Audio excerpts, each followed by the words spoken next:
Oke, sambil juga saya menunggu respon dari teman-teman, barangkali ada yang ikut gayeng, bertanya, bersambut, dan berbagi cerita. Ini juga ada Pak R. Pak R ini bukan pengajar di Prodi D3, tapi lagi-lagi karena ya satu ruangan dengan para pengajar D4 juga, kemudian mengalami proses membersamai mahasiswa kita di proyek-proyek ini, ya rasa juga punya cerita yang bisa dibagi. Nah, Pak Rizky, tadi sudah sempat disinggung di awal oleh Bu Nisa, dan memang faktanya begitu. Sampai ini kalau di mata saya sih juga punya portofolio bisnis, ya sampai sekarang menjadi pelaku. Kemudian tentunya juga mesti saya akui, Anda ini termasuk lebih update lah daripada saya, lebih gaul lah. Urusan entah itu urusan sosmed, entah itu urusan apa ya yang katanya orang digital marketing gitu kan. Ya, kira-kira kalau ditangkap nih terkait dengan okupasi atau potensi kedepannya gimana ini? Menurut perspektifnya Profesor Rizky ini gimana nih? Ini terlalu congkak ini. Iya, Kalah. Nggak sebegitunya juga. Ya, dibikin begitulah kira-kira di kayak bumbu opo ngono loh. Profesor jangan merendah loh, monggo loh. Monggo loh, Prof, gitu maksudnya. Jangan. Nanti jadi salah kaprah nanti. Ya, jadi doa lah. Jadi amin. Amin. Apa ini mau pertanyaan? Saya mau lah. Okupasi.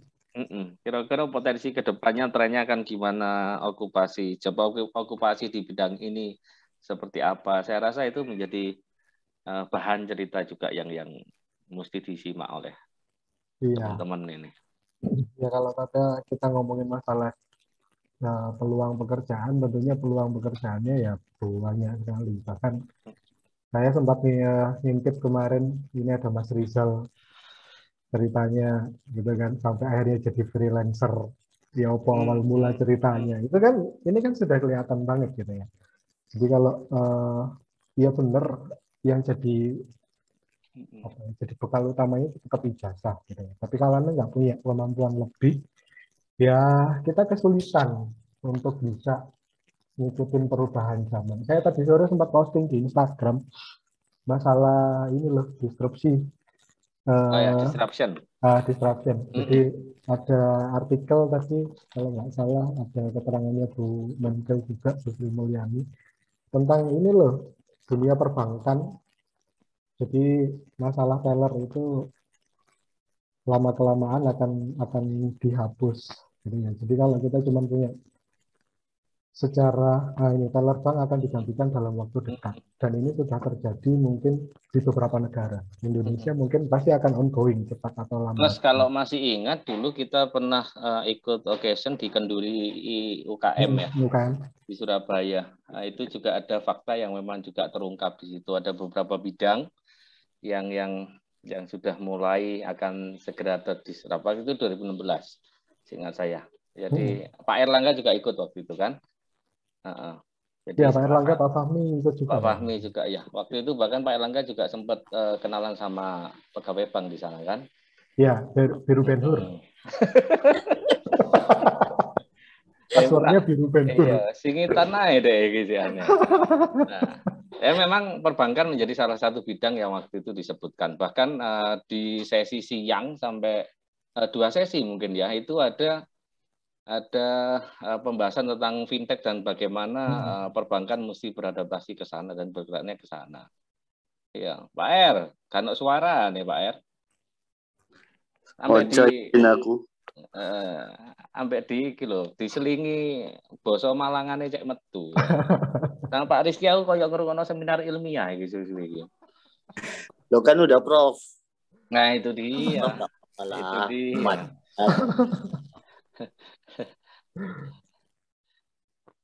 Ya, mungkin ada komentar atau pertanyaan untuk menggali lebih dalam atau mungkin hal-hal yang sekiranya ingin dikonfirmasi, hal menarik apa yang mau dibagi oleh teman-teman yang lain, silahkan.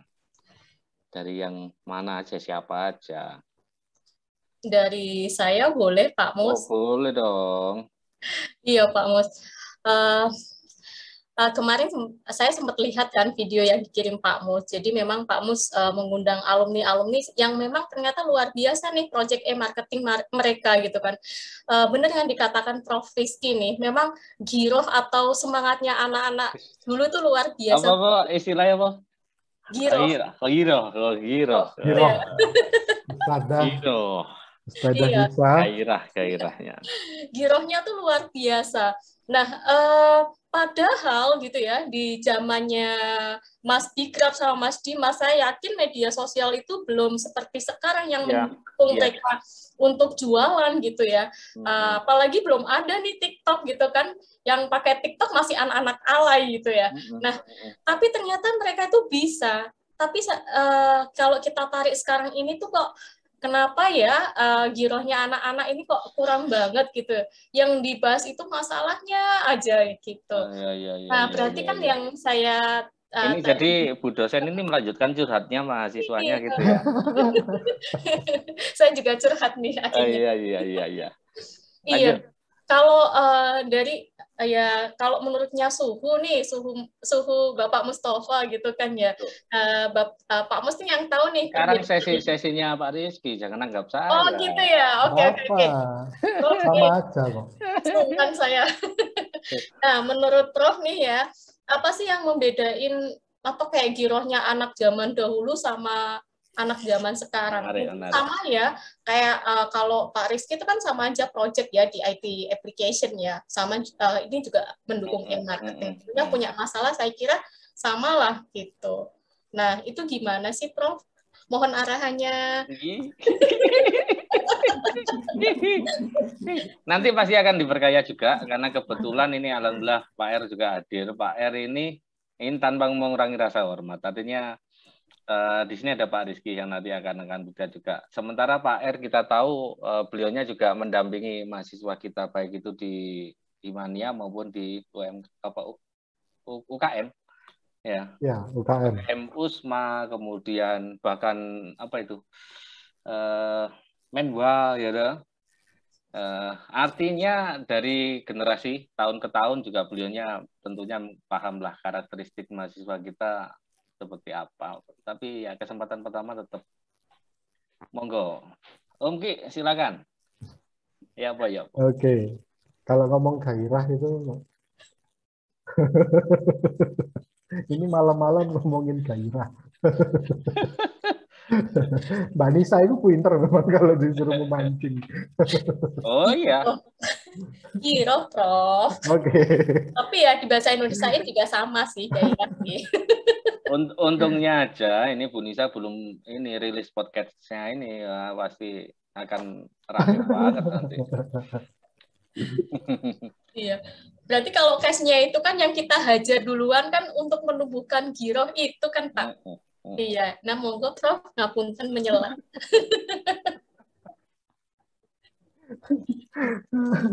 Gairah. Gimana ya? Saya merasakan penurunan. Dalam artian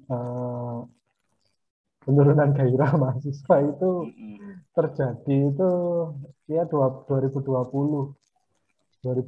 sampai sekarang. Nggak ngerti apakah ini karena efek ada pandemi gitu ya. Jadi karena kita pembelajaran secara daring, nggak ketemu di kelas secara apa ya? Secara karakter itu akhirnya nggak kebangun atau gimana?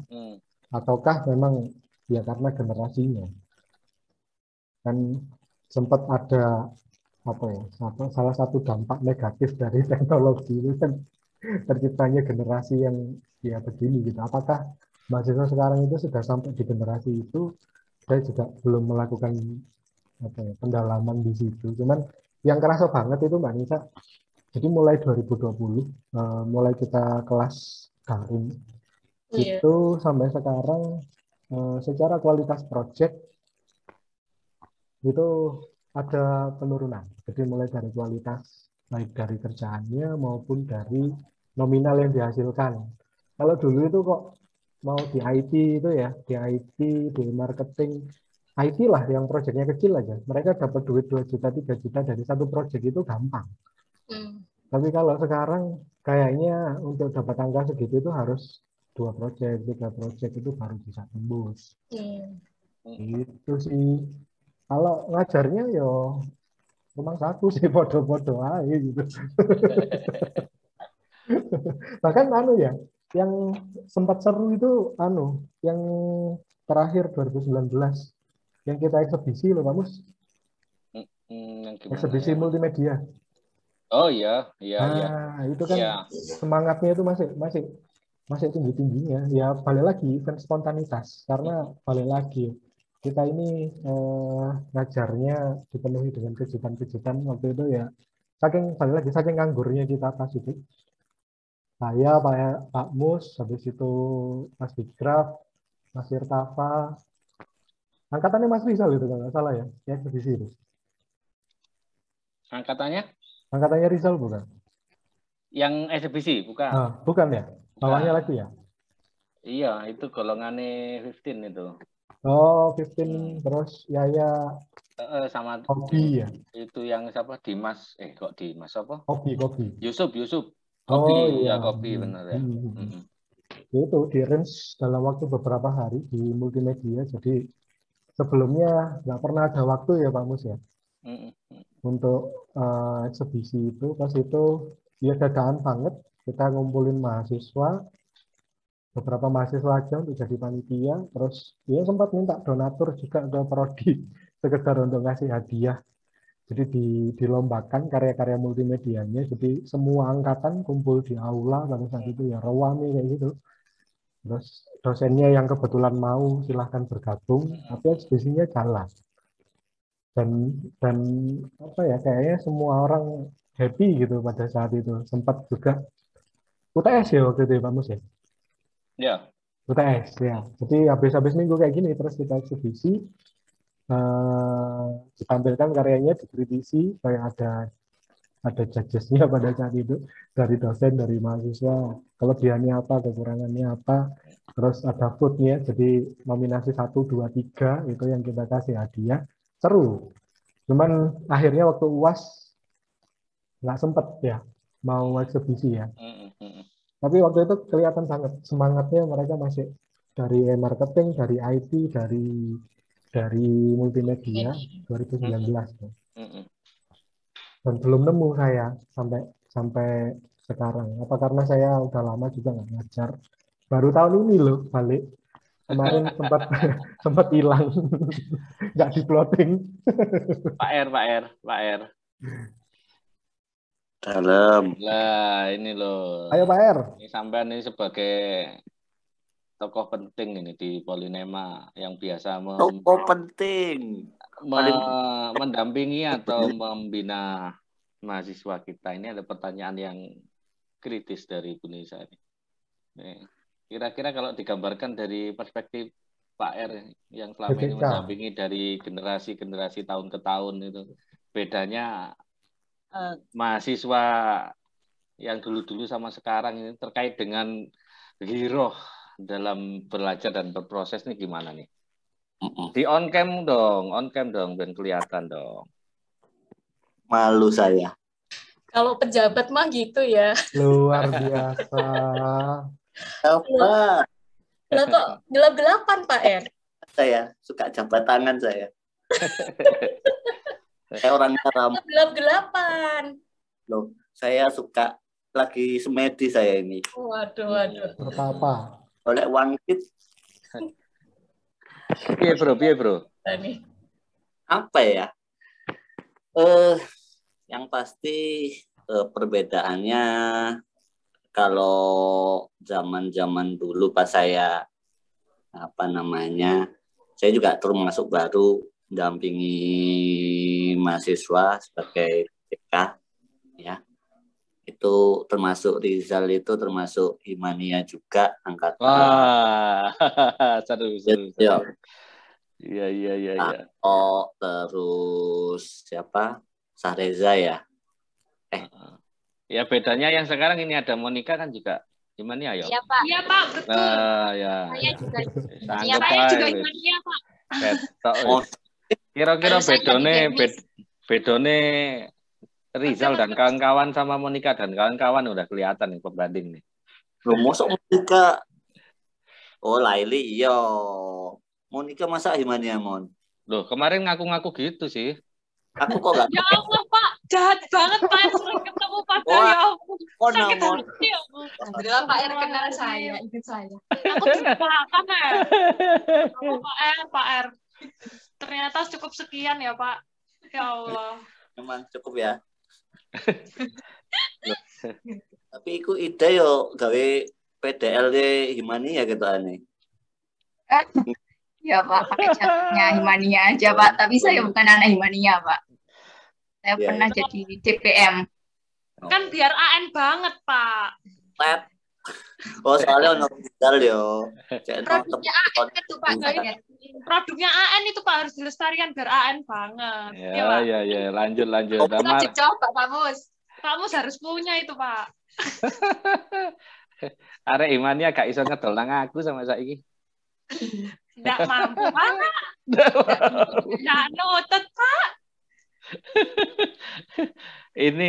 Itu seniornya Himania udah ketawa-ketawa. Udah ketawa-ketawa nanti lah. Sekarang Pak R dulu ini, Pak R dulu. Gimana? Oke, nanti biar Pak Fahmi nanti cerita ya. Oh Untuk iya, dia sebagai Mas Fahmi nanti. Mas Fahmi. artinya Pak Fahmi di awal-awal D4 marketing ya. Termasuk awal-awal angkatan generasi awal D4 marketing gimana. Tapi yang pasti era ini saya ngomongnya generasi Zoom ya. Jadinya beda, memang beda. Rizal mungkin tidak mengalami itu. Ya, kondisinya sekarang adik-adik Anda lebih banyak berzoom ria dan juga sebenarnya sih sama aja. Dulu pun Rizal pun lebih banyak instruksinya kan lewat WhatsApp ya. Dari nggak tahu itu dari Cak Mus atau Pak Mus atau dari Pak Rizky. Cak Mus sama Pak Mus sih beda ya. Oh iya, dari Pak R jangan bocorin rahasia dong. Aib temennya dibongkar semua nih. Nah, jadi itu otomatis memang sebenarnya tidak berbeda jauh. Sebenarnya malah dengan generasi Zoom ini seharusnya teman-teman mahasiswa ini bisa lebih kuat di era digital ini gitu loh. Jadinya dengan otomatis jarang bertatap muka offline ya, bertatap muka langsung, sebenarnya malah seharusnya mahasiswa itu lebih banyak punya inisiatif tersendiri ya. Seharusnya punya inisiatif yang mana dengan karena kekurangnya pertemuan tatap muka, otomatis seharusnya ya mahasiswa itu bisa mencari tahu sendiri ya. Beda kalau yang pas zamannya Mas Rizal, terus zamannya Bikraf, yang mana pengajar-pengajarnya intens, betul-betul mendampingi pada saat tatap muka, ya, tatap muka langsung, bisa langsung mengarahkan, karena ya gimana-gimananya kalau kita ketemu langsung itu lebih dapat kesannya, ya, dapat kesannya, yang mana pasti kita bisa tahu, bisa langsung mengeksekusi, oh seharusnya seperti ini ya. Itu kalau saya, beda lagi kalau misalkan Cak Mus atau Pak Rizky yang sebagai pengajarnya, pasti beliau punya treatment khusus untuk menghadapi kondisi tersebut. Nah, yang pasti harapannya sih untuk mahasiswa sekarang ya itu harus lebih, misalkan tidak dapat di pertemuan online-nya, ya harusnya dia mencari tahu seharusnya seperti apa nih. Banyak kok tutorial dari YouTube ya, di Google. Kalau misalkan Anda nyari cara memasarkan atau SEO ya, itu caranya seperti apa, kinerjanya seperti apa untuk meningkatkan kunjungan media sosial Anda seperti apa, kunjungan web Anda seperti apa. Itu seharusnya banyak sekali pelajaran-pelajaran yang mungkin bisa Anda gali di internet ya. Karena misalkan dari pengajarnya, balik lagi, kalau saya sendiri pribadi merasa kurang bisa mengajarkan sesuai saat saya mengajar offline ya. Jadi beda sekali dari saya pengajar sendiri, beda sekali treatmentnya, karena terkadang kalau online itu, nge-zoom itu, antusias mahasiswanya itu akan berbeda kalau kita bisa ketemu langsung. Ya, jadi harapannya balik lagi dikembalikan ke mahasiswanya sebenarnya. Jadi ini lama-lama saya nyimak kayak sambutannya Pudir 3 loh ini, bidang kemahasiswaan. Tier 10 saya ini. Pembantu lagi. Oke, terima kasih Pak R. Nah, ini saya sudah lihat Mas Fahmi ini juga sudah stay tune nih. Nah, ini kalau halo. Halo Pak Mas. Gimana bro? Ini lagi ada pancingan pertanyaan dari Unisa tadi terkait dengan perbedaan ini gairah dari generasi yang dulu sama sekarang lah. Mungkin juga rekan-rekan mahasiswa yang sekarang menempuh belum tahu ya. Kalau Pak Fahmi ini sebenarnya alumni dari prodi kita di 4, kemudian sudah dilanjut dan sekarang juga ngajar di AN ya. Sempat tadi sampaikan juga pegang di IT juga sempat gitu. Oke, kira-kira gambaran nih kuliah zamanmu dulu gimana ya bro? Kalau saya cerita itu kok kayak ngenes banget udah zaman dulu itu. Jauh lebih serem daripada zaman-zaman sekarang. Jadi saya ingat kurikulum awal-awal D4 MP itu masih menggunakan 8 semester full. Iya, betul 8 sekali. semester full. Jadi bayangkan dengan mata kuliah terakhir seperti proyek-proyek semester akhir itu ditambah dan bahkan dengan di tingkat 4 pun juga ini ya, semester 78 pun mata kuliahnya juga tetap banyak itu. Iya, kayaknya dulu itu banyak mata kuliah yang satu sebenarnya 2 cuma dihitung 1 Pak Mas. Seingat saya itu dulu. Jadi bisa dosennya 2 nilainya cuma 1. Karena digabung nilainya. Iya. Terus bedanya kalau saya cerita anak zaman dulu dengan zaman sekarang ya. Zaman dulu itu kayaknya sak nakal-nakali arek. Termasuk Pak Fahmi ya. Iya, sak nakal-nakali arek. Kalau sudah ngomongin tugasnya dari dosennya, dari gurunya itu pasti dikerjain. Nggak mungkin nggak sampai dikerjain. Iya, terus untuk persaingannya sendiri di waktu di kelas itu luar biasa ya. Antara teman itu benar-benar sama-sama sama-sama apa ya, bersaing gitu dengan teman satu kelas. Terus untuk saya ingat waktu itu di semester terakhir project IT itu kalau nggak salah ya Pak Mus ya. IT itu kalau nggak salah dua project kalau zaman saya itu dulu. 2 kali project dalam 1 semester. Kalau zaman sekarang kan masih 1 gitu sih. Multimedia pun yang saya ingat dulu, saya masih ingat betul jumlahnya ya. Multimedia itu tugasmu 1 semester itu 14 tugasnya. Praktek. Iya benar. Itu tugas praktek aja ya. Iya, tugas praktek 14. Aja. Belum yang dari saya yang kelas teori, kemudian kita tentunya waktu itu masih ingat ya, Setiap benar. pertemuan kita review dan kita hajar habis-habisan karya yang terpilih untuk direview bareng. Tapi ya itu tadi seperti sampaikan Pak Rizky, ya aku CGN, nanti kan konfirmasinya kesampaian nih yang jalan. Kalau saya melihatnya atmosfernya tuh nyenengin gitu loh. Iya. Mahasiswa, jadi meskipun karyanya dikritisi, dicermati kurang-kurangnya apa gitu. Ya memang mereka sambil ketawa gitu ya. Tapi dikritisi pun mereka senang, dan setiap tahapan tugas akhirnya jadi lebih baik gitu. Iya, dan waktu itu kalau nggak salah jam kuliah di Poltek itu masih sampai sore ya, Pak. Sampai setengah empat kalau ada tugas dari multimedia disempatkan syuting, sorenya sampai pagi hari ngedit, malam tinggal tidur, subuh besok sudah presentasi.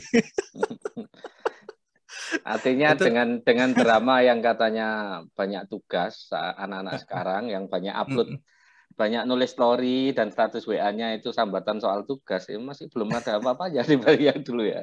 Iya, secara benar. load. Plus karena kebetulan saya merasakan kalau seperti di eranya Pak Fahmi, saya kebetulan juga masih sangat merasakan perbedaan engagement-nya. Engagement dalam artian yang sebenarnya ya, tidak hanya kontak via sosmed, tapi justru lebih sering dulu banyak mahasiswa yang memang senang untuk sharing di luar kelas sama dosen-dosennya. Jadi entah itu di kantin, bahkan kalau masih ingat dulu saya masih sempat punya usaha warung di kampung sebelah, itu kan juga jadi base camp juga untuk anak-anak kumpul gitu kan. Belum lagi kalau di ngajak Pak Mus ngopi jam 2, jam 3, terus besok kuliah jam 7 ngantuk. Dan tetap diajar. Kuliah. Itu sih. Yeah. Kalau saya lihat dari generasi terakhir, kebetulan saya terakhir kalau nggak salah ngajar kelasnya Rizal ini terakhir. Terakhir itu, setelah itu saya nggak ngajar lagi karena saya diplot sama Pak R di kelas sebelah. Jadi memang Gunami di perkantoran nih. Curhat ini Pak Fahmi, ini curhat. Jadi memang kalau saya lihat semangatnya kalau zamannya Rizal tuh bagus masih. Terakhir saya kalau nggak salah ngajar multimedia kalau nggak salah. Nah kalau sebagai ini nih, yang saya ingat juga web ya. Iya web. Apa itu WordPress kalau nggak salah Pak. IT application berarti. Iya, sama POS. Oh iya. POS. Nah, itu ilmu penting juga itu untuk anak marketing ya. Jadi kalau gimana saya lihat, jadi kalau saya lihat usahanya anak-anak itu di zaman itu memang bagus banget. Mereka dikasih challenge sedikit, hasilnya juga di atas rata-rata gitu loh. Mintanya dikit, outputnya gede zaman dulu itu. Nah itu ketemu salah satu kata kunci penting jadinya. Anda sebut challenge ya. Jadi kalau memang tugas itu di frame oleh mahasiswa menjadi challenge yang dia mesti tuntaskan, maka yang tadi ditanyakan oleh Bu Nisa, gairahnya akan berbeda jika memaknai tugas sebagai beban. Itu. Apalagi kalau kemudian jadi formalitas, waduh jelas kualitasnya akan berbeda, prosesnya berbeda. Nah, tak lanjut dulu nih. Aku tiba-tiba ingat kalau Mas Fahmi ini kan juga faknya di bidang MSDM ya, baik sebagai pengalaman profesional pun kan juga tahu nih. Artinya kalau ngomong SDM kan ya ngerti lah urusan bagaimana urusan menungso ini, urusan sumber daya manusia ini. Nah kira-kira untuk treatment kayak gitu itu mesti gimana ya? Waduh, ini Prof Nisa Pak yang lebih menguasai ini Pak sebenarnya. Ya tak pin bareng aja biar jadi diskusi di telok mahasiswa nih. Ya memang kalau saya lihat sih memang berbeda sih Pak. Setiap tahun, setiap generasi itu pasti karena kebiasaan, terus apalagi kalau zaman sekarang sudah jarang ketemu dosennya, apalagi langsung ketemu. Impact-nya luar biasa sekali kalau di pengajaran ini sebenarnya. Istilahnya ada sungkannya dengan dosen, dengan gurunya itu kayaknya masih tambah turun. Apalagi kalau sudah masuknya nggak lewatin ospek dulu, nggak pra LDK, waduh ini makin nggak karu-karuan ini. Iya ya, yang era pandemi ini juga ini ya treatment yang Benar, sejak awal udah beda ya. benar. Mm, Ya outputnya ya jadi seperti sekarang ini Pak. Karena mm, seperti kayaknya culture-nya Poltek itu nggak ditanamkan dari awal zaman dulu. mm. Itu sih saya rasakan, apalagi ospek sudah mulai dihilangkan. Nah, itulah. Jadinya, ini Pak R ini yang biasanya, kenapa Pak R Ah. ospek dihilangkan ini? Jadinya pra LDK. Terus Baik, sebenarnya, LDK, ya LDK. ospek tetap, Mi, Oh iya lah. ospek tetap lah, Tetap. Cuman Nah, ini waktunya yang Waktunya. berbeda mungkin. oh, ambek Laili. Oke, coba tak kembalikan lagi deh. Tadi udah sekian banyak tanggapan. Penanyanya tadi yang bikin goro-goro itu kan Mbak Nisa ini, Bu Nisa ini kan. Nah, ya sudah dapat sekian banyak perspektif dan tanggapan. Kira-kira kalau saya kembalikan ke penanyanya sebelum kembali ke narasumber utama kita, gimana ini? Baik, siap Pak Mus. Nah, kalau mengutip nih kata Prof. Rizky tentang gairah gitu ya. Jadi kayak saya lihat gini, mata kuliah project kita kayak e-marketing, IT application, multimedia itu adalah mata kuliah yang seksi gitu ya. Nah, seksi. oh iya, betul. Mata kuliah yang seksi. Jadi harusnya mahasiswa ini juga punya giroh atau gairah yang tinggi. Nah, ini PR kita nih sebagai apa ya? Kalau mau disebut dosen, kadang saya juga malu karena nggak lebih pintar daripada mahasiswa-mahasiswa. Jadi kayak sebagai fasilitator gitu ya, yang hanya jaga gawang karena mereka itu lebih apa ya? Lebih keren mainnya gitu ya. Kalau ini sepak bola mereka keren, pemain yang hebat. Kita sebagai penjaga gawang aja nih atau penjaga garis aja nih biar mereka nggak melebar kemana-mana. Cuma sekedar itu. Kita sebagai fasilitator tugas kita yang pertama nih mampu nih untuk menggambarkan ini mata kuliah ini seksi banget loh. Kalau kamu bisa ngerjain dengan benar, ini bakal impact-nya luar biasa gitu. Nah, kembali lagi nih masalah giroh itu tadi ya, ini juga sebenarnya PR juga ya bagi saya sebagai pengampu mata kuliah gitu ya, soalnya juga baru di mengampu mata kuliah e-marketing. Harus saya apakan ya, mahasiswa dihajar kayak gimana ya kalau kali tanya Pak Mus, biar dia itu punya atensi yang lebih gitu ya. Jadi masalah itu pasti ada, tapi handle objection-nya bagaimana? Kan itu poinnya ya Pak Mus. Nah, ditranslate dulu, aku gak pati ngerti bahasa Inggris. Nah, itu. Mengatasinya bagaimana gitu kan? Mereka harus punya resiliensi nih gitu ya. Terus resiliensi apa mana gitu. Waduh, punya daya tahan gitu ya. Nah, endurance. Waduh, iya.